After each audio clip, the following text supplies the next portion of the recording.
ये स्वर्ग से नजारे हमें कहीं न देखे होंगे, पल में बदलती देखी किस्मत की रेखा।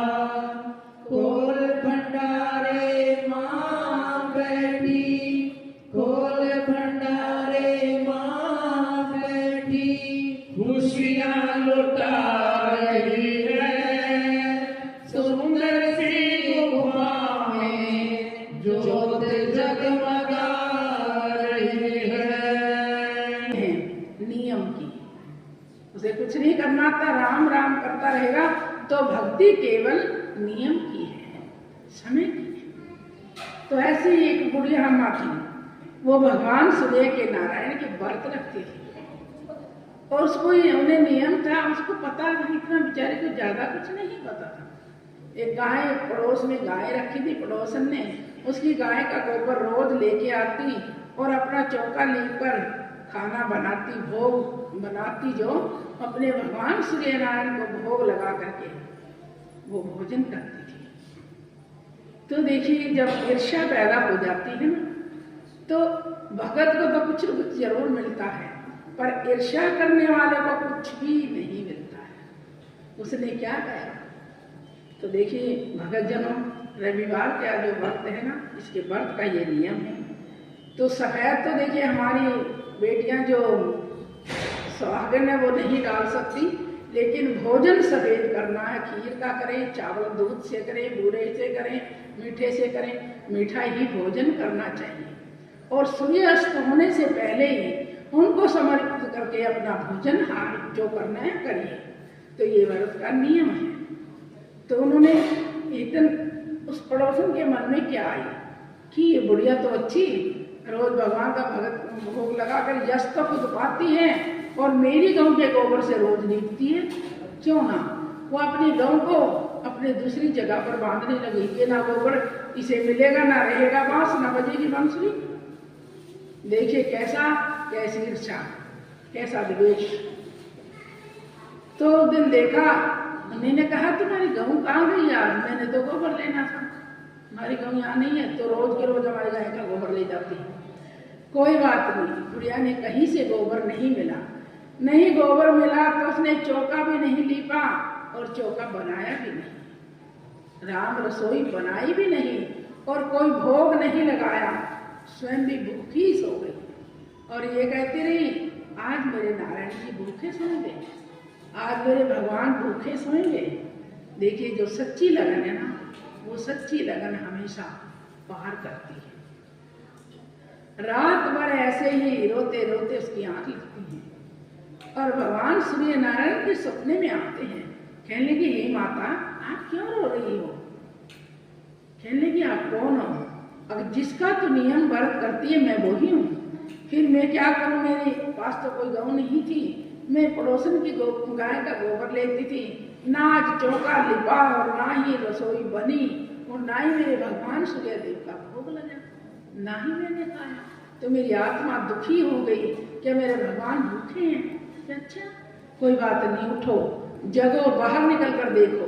देखा तो कितनी सुंदर गऊ, जिसका रूप मोहिनी रूप सहन ना हो।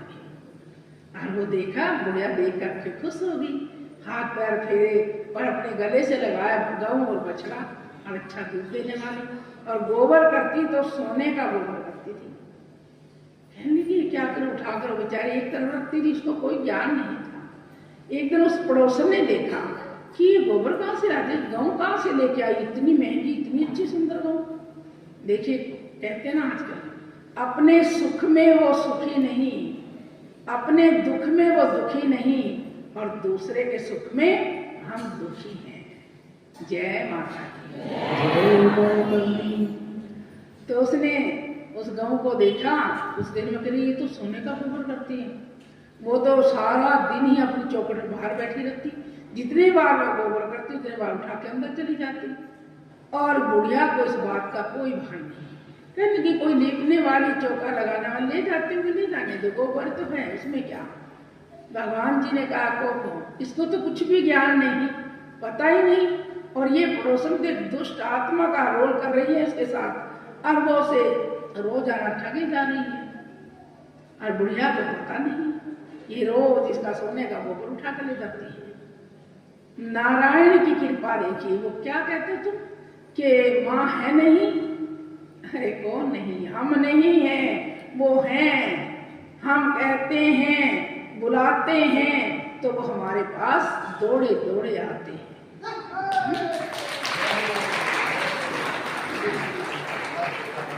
तब हम बुलाएंगे नहीं तो उन्हीं पर अपने उल्टे सीधे सवाल करेंगे, तो भगवान कहाँ से आएंगे?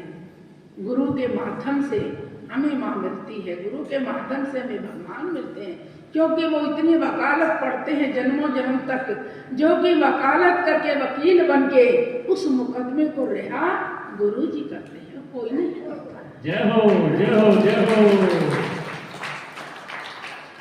तो भगवान ने क्या कहा, इतने जोर की आंधी तूफान कर दिया शाम को। बुढ़िया ने सोचा मेरी गऊ तो कोई ले जाएगा खोल के, उन्हें जोड़ा निकाला, अंदर बांध दिया, अपनी गऊ को अंदर ले आई, उनके पैरे पे बैठी रही, उससे प्यार इतना करती थी। देखा तो गऊ ने सोने का गोबर करा, अरे ये क्या, इसका मतलब तो मेरी पड़ोसन रोज ही ले जाती थी सोने का गोबर। तो वो सोने का गोबर करती रही और बुढ़िया उठा कर एक तरफ रखती रही। उसको तो पता ही नहीं था बेचारे कुछ भी, क्यों चाहिए भी कुछ नहीं था।